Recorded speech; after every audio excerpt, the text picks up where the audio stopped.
ಉಗುರುಗಳು ಬೇಗ ಬೆಳಿಬೇಕಾ ಮತ್ತೆ ಉಗುರುಗಳ ಹೆಲ್ತ್ ತುಂಬಾ ಚೆನ್ನಾಗಿರ್ಬೇಕಾ? ಅದಕ್ಕೆ ಏನು ಮಾಡಬೇಕು ಗೊತ್ತಾ? ನಮ್ಮ ಮನೆ ಮದ್ದಿದೆ.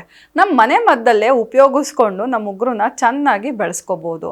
ಇವತ್ತು ಈ ಬೇಸಿಗೆ ಸೀಸನ್ ಸ್ಟಾರ್ಟ್ ಆಗಿಬಿಟ್ಟು ಎಲ್ಲರ ಉಗುರುಗಳು ತುಂಬ ಉದ್ರದಂಗೆ ಉದುರುತ್ತೆ, ಕೆಲವರಿಗೆ ತುಂಬ ಡ್ರೈನೆಸ್ ಆಗುತ್ತೆ. ಸೊ ಇದಕ್ಕೆಲ್ಲ ಏನು ಸಮಸ್ಯೆ ಅಂದರೆ ಚೆನ್ನಾಗಿ ನಾವು ಸೊಪ್ಪು ಕಾಳು ತರಕಾರಿಗಳನ್ನ ತಿಂತಾ ಇರೋದಿಲ್ಲ, ಜೊತೆಗೆ ನೀರು ಕುಡಿತಾ ಇರಲ್ಲ. ಬಟ್ ನಮ್ಮ ಉಗುರುಗಳಿಗೆ ಏನು ಬೇಕಾಗುತ್ತೆ ಅಂತಂದರೆ ವಿಟಮಿನ್ ಸಿ ಕಂಟೆಂಟು ಮತ್ತು ಪ್ರೋಟೀನು ಬಯೋಟಿನ್ನು ಬೇಕಾಗತ್ತೆ.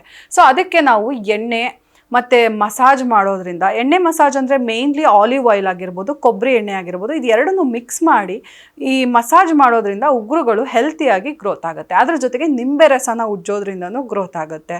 ಜೊತೆಗೆ ಬೆಳ್ಳುಳ್ಳಿನ ಜಜ್ಜಿ ಮಸಾಜ್ ಮಾಡೋದ್ರಿಂದನೂ ತುಂಬಾ ಇಂಪ್ರೂವ್ಮೆಂಟ್ಸ್ ಆಗುತ್ತೆ ಮತ್ತು ಹೆಲ್ದಿಯಾಗಿ ಲಾಂಗ್ ಆಗಿ ಬೆಳೆಯುತ್ತೆ.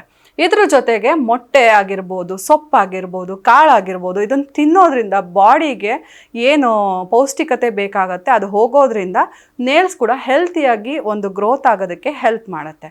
ಸೊ ಇದಿಷ್ಟಿನ ಒಳ್ಳೆ ಟಿಪ್ಸ್ ಆಗಿತ್ತು. ನೀವು ಇದನ್ನು ಫಾಲೋ ಮಾಡಿದ್ರೆ ವಾರದಲ್ಲಿ 1 ಸತಿ ಆದರೂ ಮಾಡಿದ್ರೆ ನಿಮಗೆ ಮಂತ್ಲಿ ಒಂದು 4 ಸತಿ ಮಾಡ್ಬೋದು. ನೀವು ಈ ರೀತಿ ಮಾಡ್ತಾ ಬಂದರೆ ನಿಮಗೆ ನ್ಯಾಚುರಲ್ ಆಗಿ ಗ್ರೋತ್ ಆಗುತ್ತೆ. ನೇಲ್ ಆರ್ಟ್ ಎಲ್ಲ ಮಾಡಿಸೋ ಅವಶ್ಯಕತೆನೇ ಇರೋದಿಲ್ಲ.